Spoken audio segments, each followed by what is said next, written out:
Après une semaine sans nouvelles, l'adolescente recherchée à Sainte-Rose est enfin de retour chez elle. Les cas de fugue sont de plus en plus fréquents en Guadeloupe. Que pensez-vous de ce phénomène? Nous entendrons vos avis dans ce journal. Et ce drame en Martinique. Une fillette de 6 ans s'est noyée dans la piscine d'un hôtel. Elle faisait partie d'une fratrie de 8 enfants. Sa maman, effondrée, a accepté de témoigner, vous l'entendrez. Et plus d'un mois après son lancement, la récolte de la canne bat son plein. Nous ferons le point sur l'avancée de la production à mi-parcours avec Bénédicte Jourdier. Bonsoir, je suis ravie de vous retrouver. C'est avec regret que nous apprenons ce soir le décès de Luc Michauvigne, ancien dirigeant d'American Airlines. L'homme était connu pour son goût pour le jazz, la salsa, le funk, la grande musique en général. ATV Guadeloupe présente ses sincères condoléances à sa famille. Et après 7 jours de fugue, de recherche infructueuse de la gendarmerie, la jeune Cassandra de 13 ans, portée disparue depuis le 30 avril dernier, a enfin été retrouvée, saine et sauve.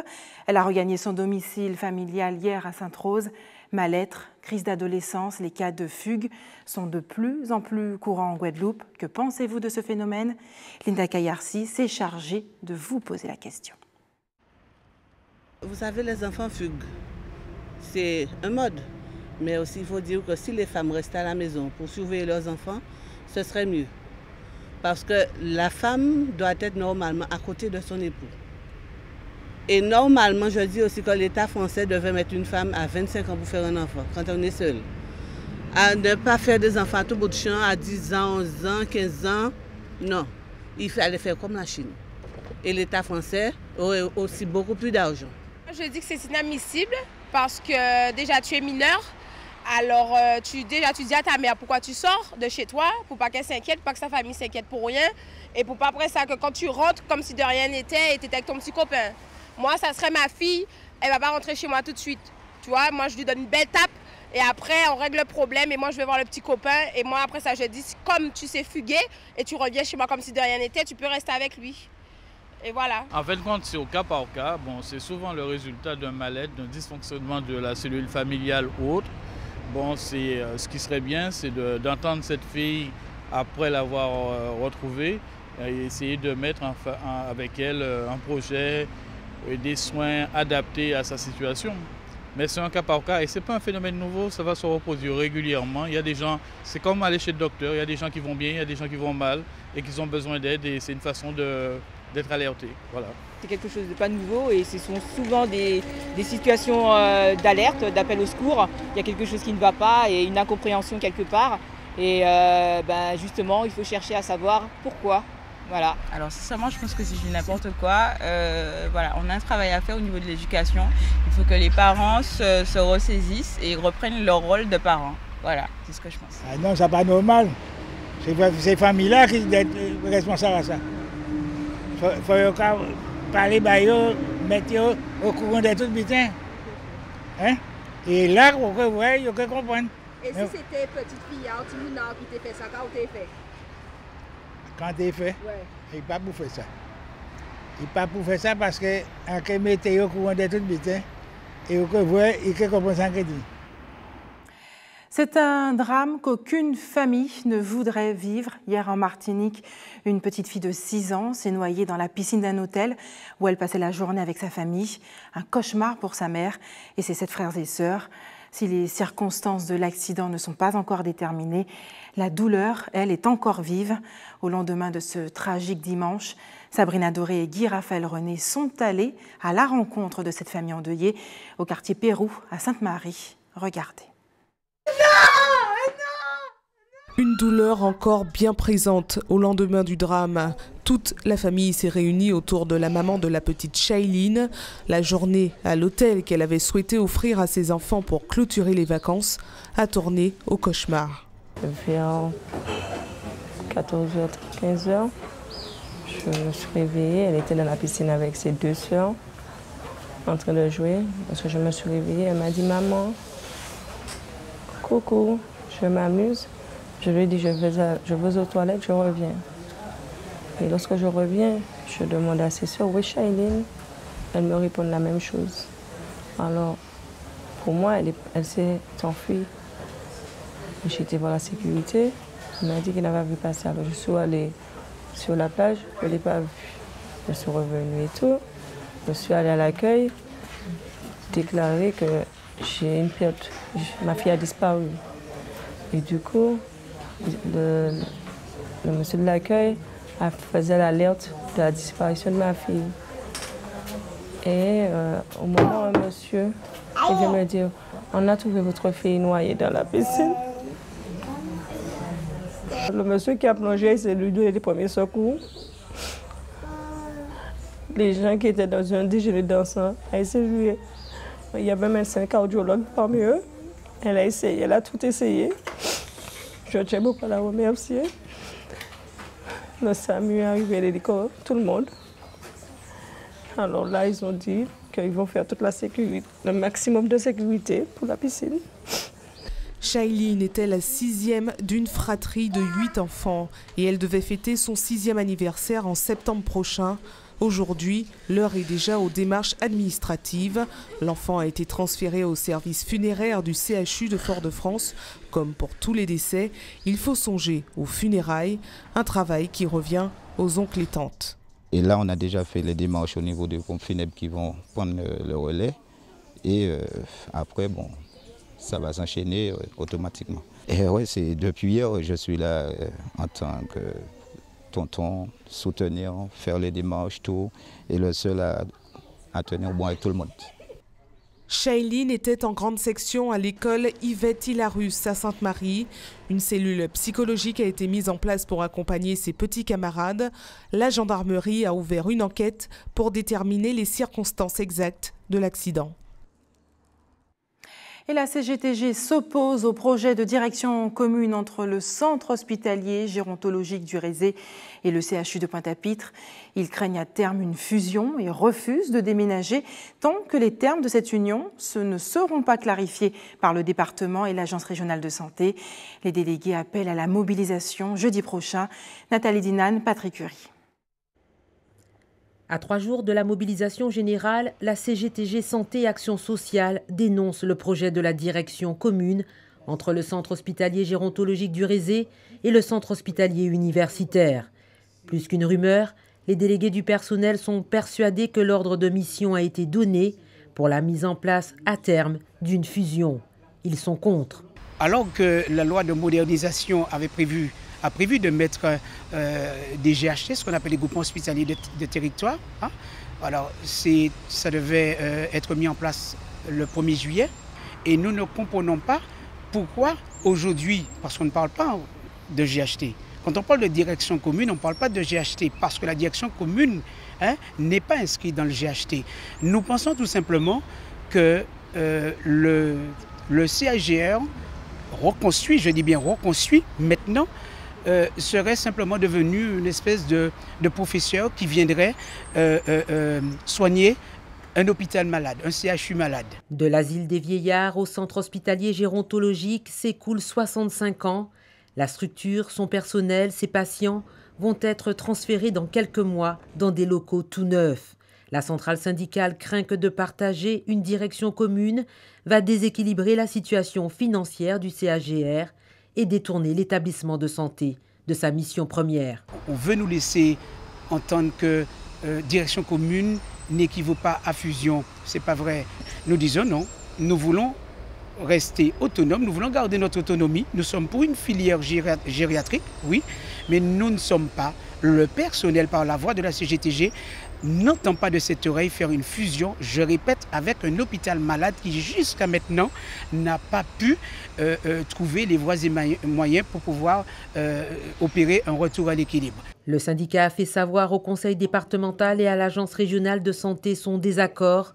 Les représentants du personnel préfèrent être liés par des conventions de coopération. Aujourd'hui, ils se sentent convoités, mais cela n'a pas toujours été le cas. Cet hôpital était considéré pour certains comme, on le disait avant, un mouard. Bien entendu, nous avons fonctionné avec les malades. Nous avons subi toutes ces mutations par quand même des sacrifices. Jeudi, la CGTG appelle ses mandants à se mobiliser dans le cadre de la grève générale. De nombreux Guadeloupéens ont pris d'assaut hier les stations-service, craignant une grève des gérants par solidarité avec les acteurs du BTP. Une menace qu'on devrait mettre à exécution pour certains. Bernard Leclerc, bonsoir. Bonsoir. Merci d'avoir accepté notre invitation. Bonsoir. Vous êtes le président du parti Ambition Guadeloupe. Dans une lettre adressée aux médias et à la population en général, vous dénoncez un immobilisme politique. Vous affirmez également votre soutien aux acteurs du BTP, des Antilles, de la Guyane et de la Réunion, invitant les Guadeloupéens à se mobiliser. Nous sommes d'accord ?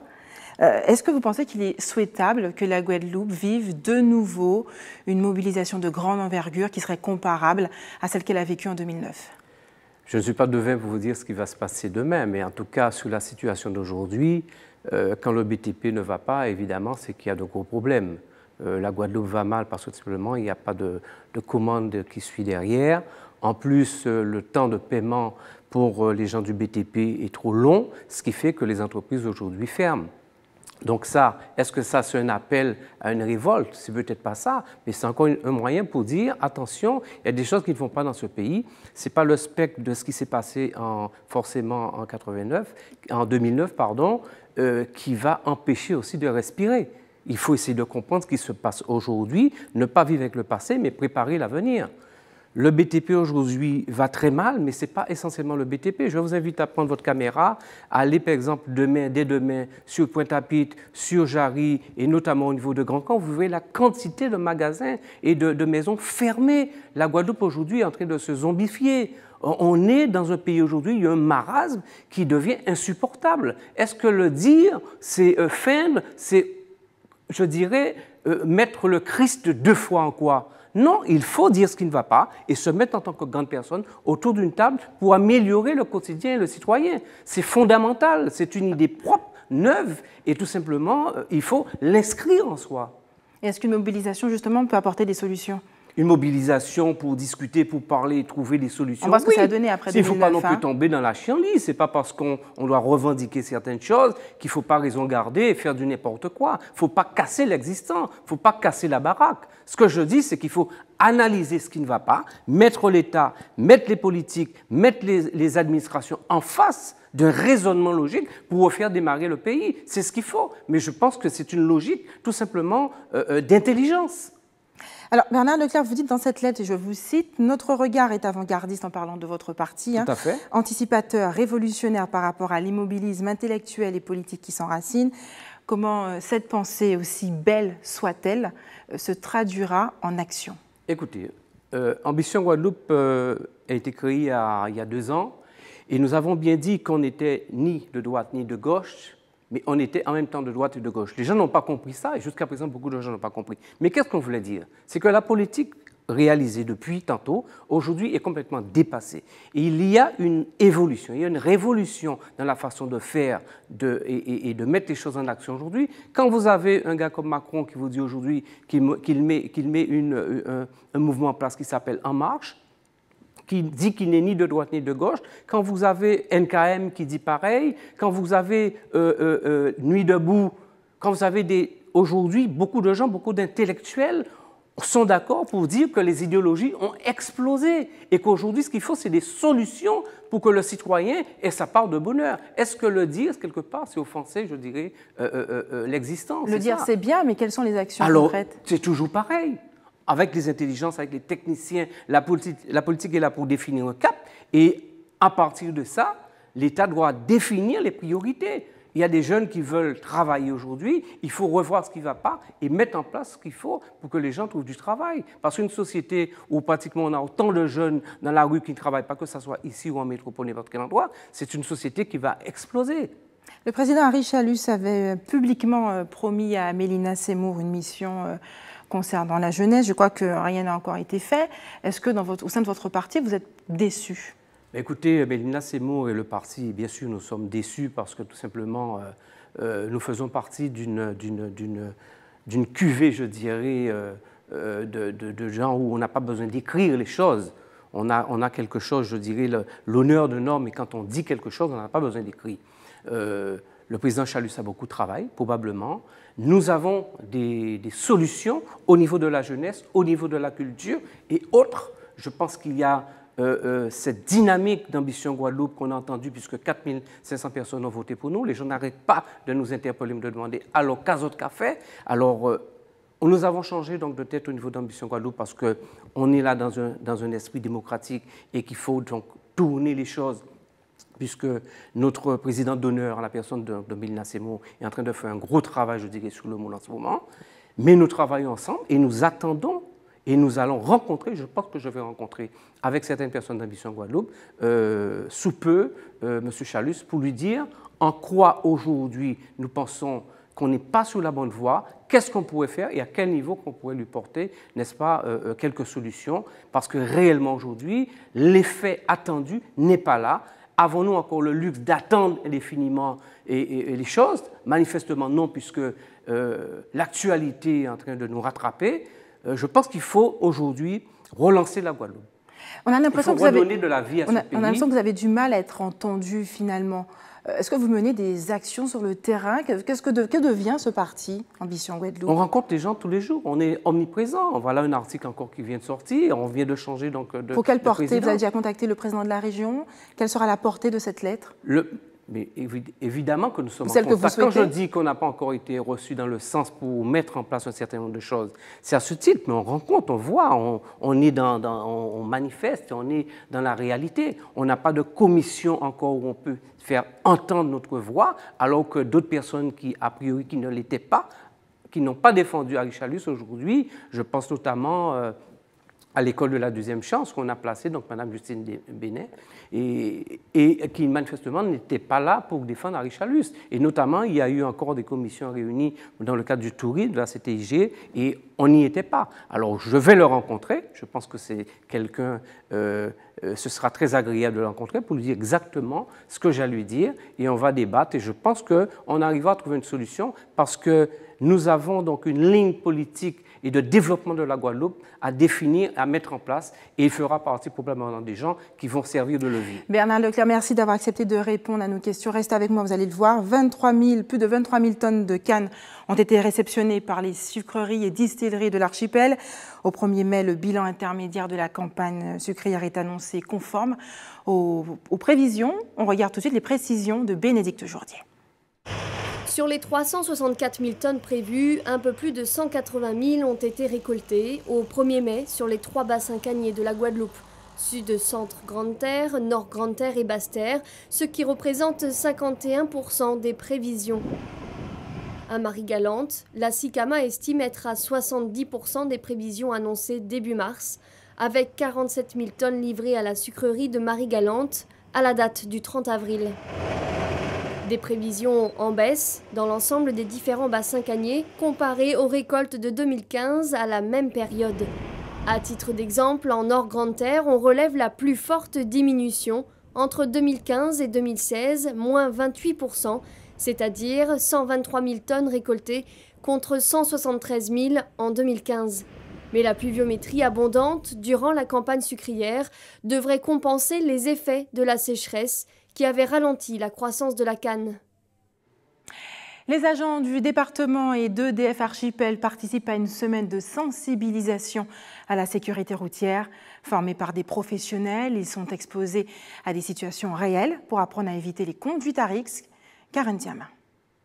Pendant une semaine, 50 salariés de l'unité d'EDF Bergevin pourront profiter de sessions de sensibilisation à la sécurité routière avec des ateliers théoriques et pratiques. Objectif : prendre conscience des risques liés aux conduites dangereuses. On est représentatif de la société, donc on trouve chez nous les mêmes comportements, les mêmes fonctionnements que dans toute la société. Il y a du bien, il y a du moins bien. En tout état de cause, ce qu'on veut, c'est préserver la santé des uns et des autres. On a monté le programme avec l'ADEAL, et donc il y a un moniteur d'auto-école qui est là pour nous sensibiliser sur le sujet, pour rappeler les règles. Il y aura aussi un psychologue qui est là pour nous sensibiliser sur les comportements, l'agressivité au volant, ce genre de choses, et donc pour nous amener à progresser sur le sujet. Outre l'atelier théorique, les stagiaires, chacun à leur tour, pourront profiter du système EasyDrift, qui consiste à recréer une perte de contrôle à faible allure, tout ceci sous l'égide d'une école de pilotage. Voilà, garde bien les mains à l'équilibre, et vas-y, accélère, un peu plus franchement, Voilà, exactement. Alors tu vois, la réaction qui suit, j'ai envie de te dire, c'est très bien. Parce qu'il n'y a pas de temps mort entre le moment où tu lâches l'accélérateur et le moment où tu interviens sur les freins. Ça, c'est bien. Parce qu'on voit souvent, lors d'une situation de perte de contrôle, un véhicule qui effectivement, d'une part, a choqué, mais qui après recule sur d'autres obstacles. Donc, sans temps mort, si on a perdu le contrôle de son véhicule, on freine à fond. Si ça n'est plus récupérable, évidemment, on ne parlera plus comment dirais-je, de gestes de contrôle. Là, on freine à fond. C'est la préconisation qu'on peut donner. On leur apprend effectivement, d'une part, à ne pas se retrouver dans une situation aussi précaire de conduite, qu'ils se rendent compte effectivement que c'est complexe de devoir gérer une situation de perte de contrôle. Donc là, on est dans notre sujet, effectivement, école de pilotage. Conseillère clientèle en raccordement, Angèle est l'une des premières à avoir participé à cet atelier perte de contrôle et s'en est plutôt bien sortie. J'ai déjà eu un accident et c'est vrai que j'ai eu le réflexe de freiner un bon coup. Je ne pense pas que ma voiture est le modèle, c'est ce que monsieur a dit, mais ça s'est très bien passé. C'est la première fois que je participe à ce genre de formation, ce qui est très bien de nous sensibiliser à ce qui peut nous arriver sur la route. J'ai déjà été confrontée à des accidents, maintenant je saurais quoi faire, quelle attitude adopter. Une action pensée par Victor Rabin, chargé d'affaires au vu de l'actualité meurtrière de nos routes. On a voulu justement porter notre pierre à l'édifice afin de permettre aux agents d'acquérir une conduite sûre et responsable et écologique. À terme, EDF Archipel Guadeloupe souhaite réduire les risques, que ce soit des sinistres auto ou simplement des excès de vitesse. Restez avec nous. Dans un instant, nous irons contempler l'alignement de Mercure et du Soleil avec les collégiens de Cayenne et puis le recyclage mis à l'honneur au Centre Minnesota par un collectif d'artistes. Direction Pointe-à-Pitre maintenant, où s'est tenue ce matin la remise des prix du concours Créadi, un concours à l'échelle nationale qui met en valeur les micro-entrepreneurs accompagnés par l'ADI. Cette année, c'est une jeune femme qui a remporté le premier prix, Yanina Niveles. Elle a pu se démarquer grâce à son projet événementiel qui a séduit le jury.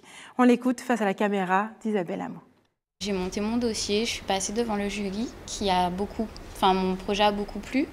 Et le concours, ça a été vraiment inopiné. Je ne savais même pas en fait que j'avais déjà été sélectionnée par les membres de l'ADI.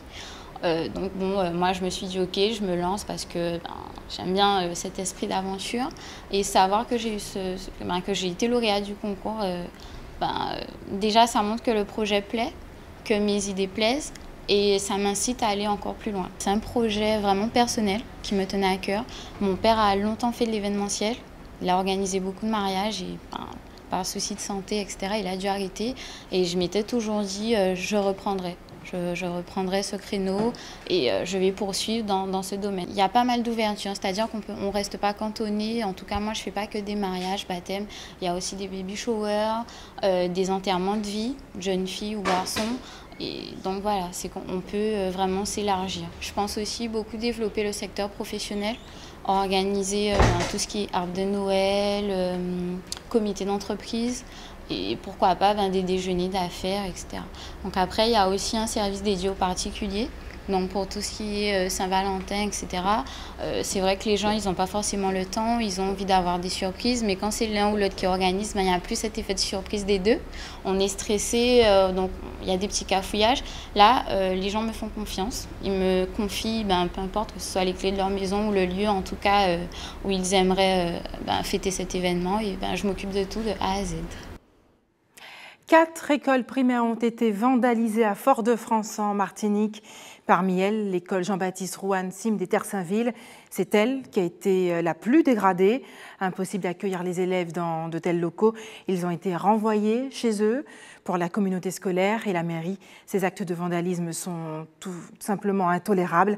La municipalité entend d'ailleurs prendre des mesures supplémentaires de sécurité. Louis Sabas. Des classes totalement saccagées. Au sol, peinture, cahiers et petits matériels s'entremêlent. Difficile de savoir où mettre les pieds. Un triste tableau découvert ce matin par les enseignants de l'établissement. Je suis un peu en état de choc de voir autant de malhonnêteté. J'avoue que je ne comprends pas. Donc ma première idée a été d'abord de sécuriser les lieux et d'éviter que mes élèves voient ça. Ces situations les affectent parce que ce sont des enfants qui ont des conditions de vie souvent difficiles et je ne pense pas qu'ils aient besoin de ça. Le vandalisme de ces classes empêche le fonctionnement normal de l'établissement. Les parents ont dû récupérer leurs enfants avec un sentiment de colère face aux intrusions et actes d'incivilité récurrents. On a un sentiment de ras-le-bol et d'insécurité sur l'école. Ce n'est pas la première fois que ça a été vandalisé, mais là, en constatant les faits, c'est vrai que là, ils n'ont pas réfléchi à l'avenir de nos enfants. À Dillon, une école a aussi été visitée durant le week-end. Tout comme à Debriand, ici, c'est du mobilier qui a été dégradé et des jeunes sont régulièrement vus jouant sur les toits. Mais cela n'est rien en comparaison des dégradations subies à l'école Ouamsim de Terre-Saint-Ville. Face à ces actes de vandalisme, la municipalité foyalaise ne compte pas rester sans réagir. Je verrai avec Monsieur le maire les mesures adéquates pour que les écoles soient mises sous protection et en tous les cas sous surveillance, de sorte à ce que nul ne se croit libre de faire ce qu'il veut comme il veut. Ce n'est pas possible. Nous allons aussi devoir conscientiser tous ceux qui sont autour de l'école, à la fois les familles, les parents, mais aussi les voisins de l'école pour que le regard soit particulier. L'enquête est confiée à la police. Quant à la centaine d'élèves de l'école Jean-Baptiste Ouamsim, ils devraient réintégrer leur salle de classe en toute sécurité demain. Il le martèle depuis des années, l'autonomie de la Guadeloupe n'est pas une revendication farfelue. Félix Flemin, bonsoir. Bonsoir. Merci d'avoir accepté notre invitation. Vous avez été réélu à la tête du Parti communiste guadeloupéen, à votre poste de secrétaire général. On peut le dire, il y a très peu de communistes en Guadeloupe. On peut dire que ça a été une élection facile, finalement. Il y a beaucoup plus de communistes que vous ne pensez. Ça a été une élection où j'ai été le seul candidat parce que il n'y a pas de compétition. Il y a une équipe renouvelée qui s'est mise en place. Il y a eu un renouvellement de notre direction. Pas moins de 16 nouveaux membres ont aujourd'hui accédé au comité central qui est l'organe de direction. Et puis j'ai été le seul candidat proposé par mes camarades pour poursuivre avec eux ce combat pour le pays. Donc ce n'est pas un déficit de communistes, mais simplement la volonté de travailler en équipe, ce qui est, j'ai envie de dire, le cœur même de notre démarche. Nous ne sommes pas en compétition, nous sommes soudés pour faire et défendre ensemble la cause de notre pays. Alors depuis les années 60, vous plaidez pour l'autonomie de la Guadeloupe. Qu'est-ce qu'elle peut apporter à notre département ? Justement, précisément, changer la donne de ce que nous vivons aujourd'hui. Depuis les années 60, on a, je crois, fait un petit peu le tour de tous les cas de figure. On a connu tout type d'adaptation, départementalisation adaptée, départementalisation économique. On ne compte plus les lois d'orientation pour l'outre-mer, les LOREOM, les LODEOM, les LOUM, qui n'ont en rien inversé, pire, qui ont aggravé la situation économique et sociale de la Guadeloupe. Je crois que la réalité le prouve. Ça montre bien que c'est le cadre dans lequel nous évoluons qu'il faut changer. Ça montre bien que c'est la nature de nos relations avec la France, qui sont des relations coloniales. Le pouvoir de décision, il est à Paris, il n'est pas ici. Et l'économie de la Guadeloupe ne fonctionne pas pour le bien des Guadeloupéens. Il fonctionne, c'est une économie de rente au service des grandes entreprises françaises capitalistes et au détriment de la production. Nous avons quand même des élus locaux qui décident de la situation de la Guadeloupe, Monsieur Flemin. Non, vous avez un certain nombre d'élus qui mettent en application, dans le cadre de lois votées en France, qui mettent en application ce que Paris décide, mais qui ne correspondent pas à ce dont la Guadeloupe aurait besoin. Et c'est précisément ça l'autonomie, c'est la capacité de mettre des règles, de mettre des normes qui répondent aux besoins du pays, mais dans un but de développer le pays, de changer le modèle économique et social dans lequel nous sommes et qui a fait la preuve de son échec. C'est ça l'autonomie, ce n'est pas une fin en soi. Et j'ai envie d'ajouter, si vous le permettez, que ce n'est pas l'autonomie qui va régler les problèmes, c'est quelle politique va être mise en place dans le cadre de l'autonomie. Mais pour ce faire, l'autonomie, c'est un outil, c'est un cadre qui détermine les relations nouvelles que nous voulons avoir avec la France et avec l'Europe. Alors comment vous expliquez vos chiffres aux élections régionales? On a l'impression que les Guadeloupéens ne vous écoutent pas finalement. On a l'impression qu'à l'occasion des élections, on cherche un sauveur suprême. On cherche quelqu'un sorti du ciel et qui va, comme par magie, régler les problèmes. Et c'est de cette logique-là dont il faut sortir. Parce qu'il n'y a pas de débat politique. Parce que d'aucuns prétendent qu'ils sont porteurs de la vérité révélée, de la science infuse. Ils veulent faire continuer le système et eux jouer aux oraux dans ce système-là. Tandis que nous posons, nous, le problème, que le principal acteur du changement de la Guadeloupe, ce sont les Guadeloupéens eux-mêmes. Qui n'ont pas l'air convaincus. Mais oui, mais c'est un travail, c'est cela, le militantisme et l'engagement politique. Expliquer au peuple, expliquer aux jeunes, expliquer aux femmes, expliquer aux travailleurs qu'il faut qu'ils s'impliquent. Les choses ne vont pas changer comme par magie, comme par un coup de baguette magique. C'est le système qu'il faut changer. Et pour le changer, il faut se battre, il faut lutter contre ceux qui ont intérêt à rester dans le même système. C'est le système qui explique que les communes, la majorité des communes en Guadeloupe sont endettées? Entre autres. Entre autres choses, parce que vous avez des élus qui acceptent. Alors c'est là la contradiction. Vous avez qui sont guadeloupéens, ces élus. Bon, oui, mais écoutez, ils sont nés en Guadeloupe.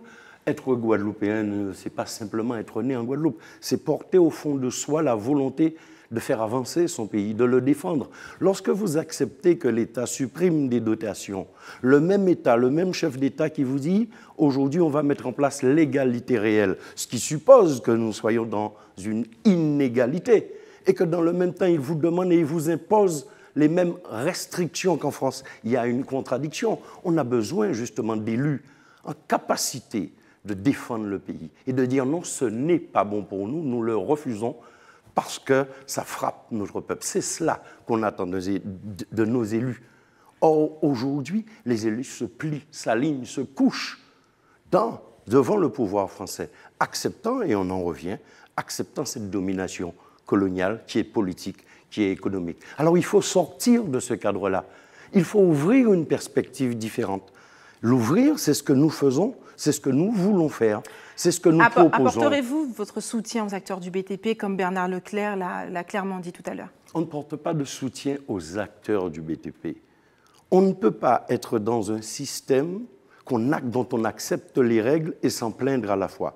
On porte notre soutien à la nécessité de modifier le système de libre concurrence, de libre marché, le système social, des charges sociales inadaptées à notre réalité. Il ne s'agit pas de soutenir le BTP, il s'agit de soutenir qu'il faut en Guadeloupe un modèle et des règles fiscales, sociales, qui permettent de protéger l'entreprise guadeloupéenne, qui lui donnent la capacité d'accéder au marché public, non pas dans les règles imposées par l'Union européenne, et c'est ce en quoi la fédération du BTP, qui sans doute, pas la fédération, certaines entreprises du BTP qui connaissent des difficultés, mais ces difficultés-là, ce sont les travailleurs qui les subissent de plein fouet.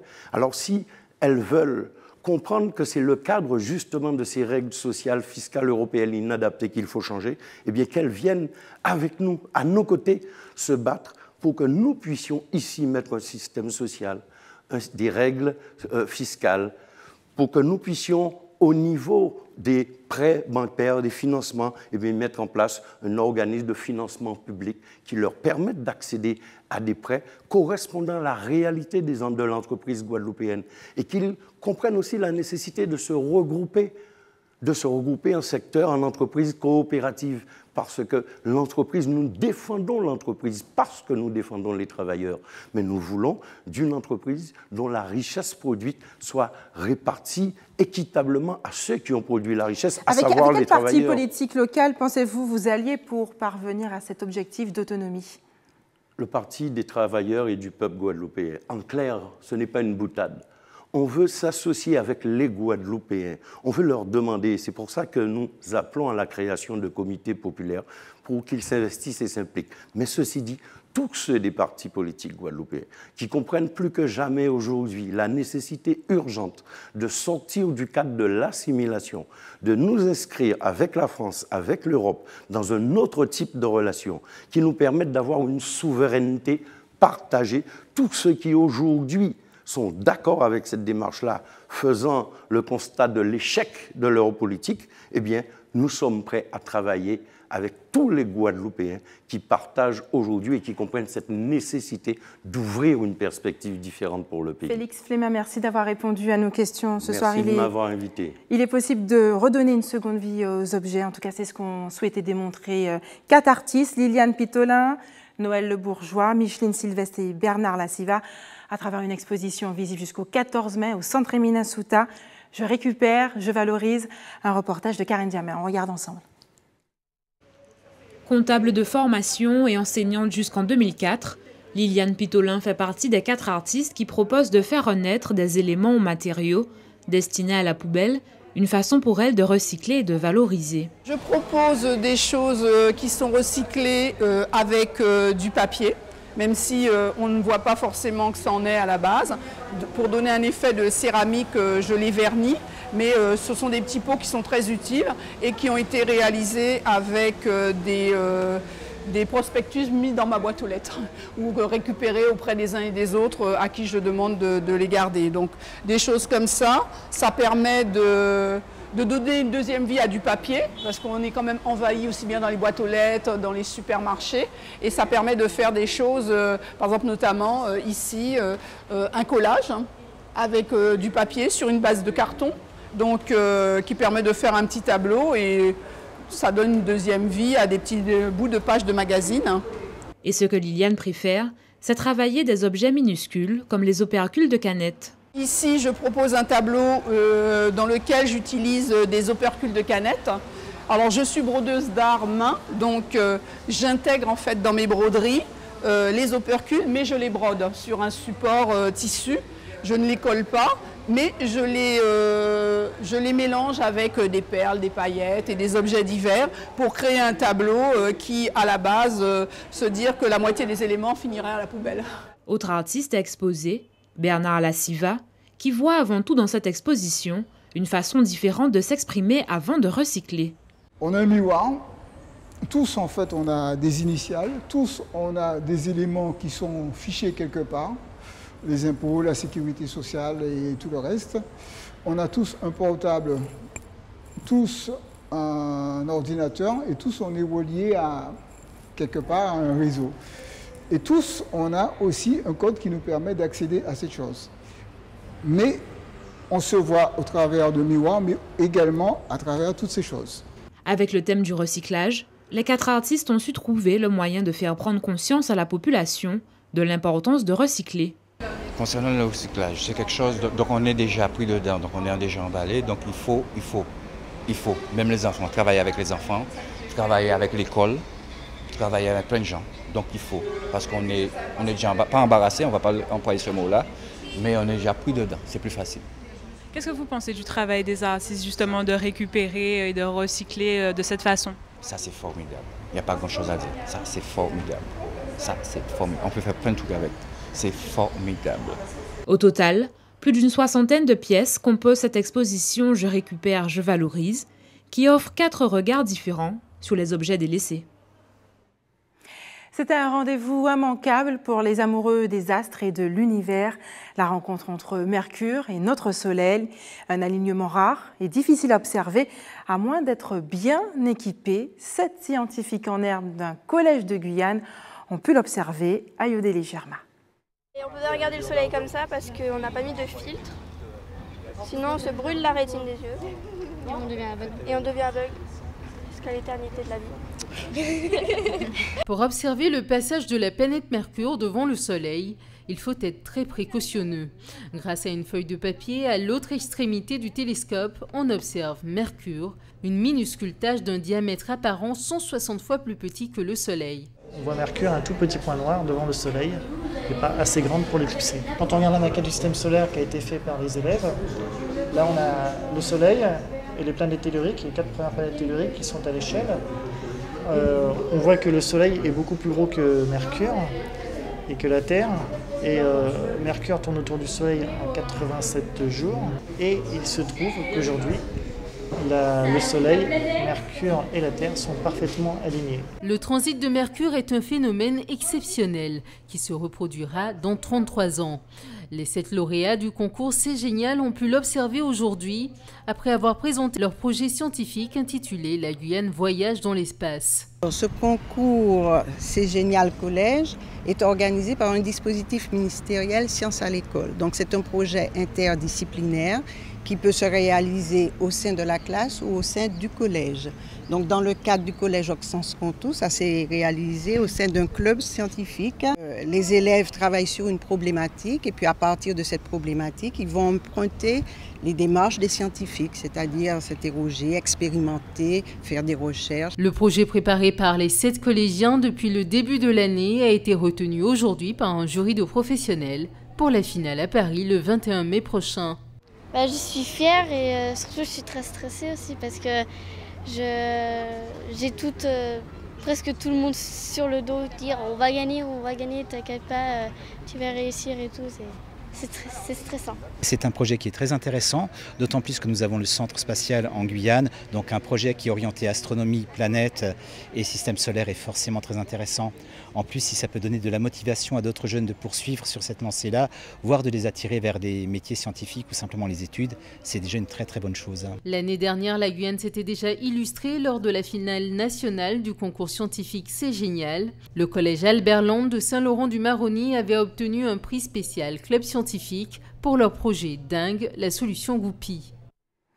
À vos carnets maintenant pour quelques informations pratiques. Plusieurs sections du Moule subiront des coupures d'eau demain dans les zones de Anguerville, Bartel. Un retour à la normale est prévu mardi en fin de journée.